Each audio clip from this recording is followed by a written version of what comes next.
avoir été l'objet de ce point, parce que j'ai beaucoup d'estime pour l'agglomération et le Marais-d'eau.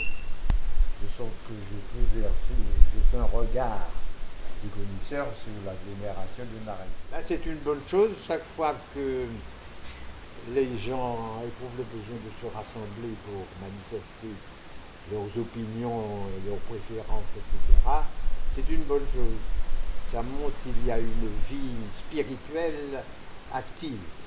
Et c'est à encourager de toutes les manières. Ce que j'encourage, ce que je dis à la jeunesse, c'est d'abord mettre à sa vraie place cette chose qui s'appelle le travail. Le travail, le travail. C'est par le travail qu'on arrive à faire quelque chose. Et il ne faut pas compter sur des aides venant de l'extérieur, il faut compter sur ce qu'on produit soi-même. Le travail, le travail, le travail. Regarder leur activité dans tous les domaines, tant du côté de la terre que du côté de la mer, n'est-ce pas? Ne pas hésiter. Et je suggère au service public, à commencer par la municipalité, de s'intéresser à toutes ces activités-là et de les encourager. Parce que la présence de la mer est un atout considérable qu'il s'agit d'exploiter convenablement, à tous les points de vue d'ailleurs. Au point de vue professionnel, la pêche, mais aussi au point de vue sportif. La natation, la voile, etc., etc., etc. Orienter ces jeunes qui quelquefois sont obligés d'aller dans les communes voisines pratiquer leur sport, leur permettre de pratiquer leur sport au Marais-d'eau. Parce qu'il y a des formations qui sont nécessaires et qui bénéficient de ces formations-là. Mais que la municipalité ait conscience qu'elle a à faire quelque chose pour orienter ces jeunes vers les activités de la Marais-d'eau. Là, vous me posez une question assez embarrassante. Non, le tout, c'est de faire son devoir. Il faut être en paix avec sa conscience, d'abord.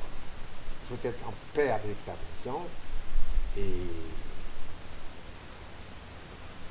ne pas se contenter, avoir l'amour du travail bien fait, ne pas se contenter de l'à peu près, de bon comme ça, non. Voilà. Il faut que le travail soit bien fait et ça donne d'énormes satisfactions. Ah oui, c'est une phrase de Karl Marx qui est vraie. Il ne faut jamais noyer l'intérêt général dans les eaux glacées des intérêts privés. Jamais.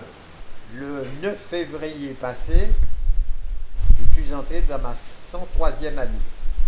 J'éprouve une certaine satisfaction parce que dans ma jeunesse, j'ai pratiqué beaucoup de sport. Et il serait plus facile de faire la liste des sports que je n'ai pas pratiqués que la liste des sports auxquels je me suis adonné. J'ai été un grand sportif. Ça a commencé par la gymnastique suédoise, qui là s'est abandonnée à l'heure actuelle, c'est une erreur. La gymnastique suédoise qui consiste à faire travailler chaque groupe musculaire en particulier, et au total, tout le corps humain participe à cette activité-là. Le football, le basket, la natation, la boxe, l'escrime.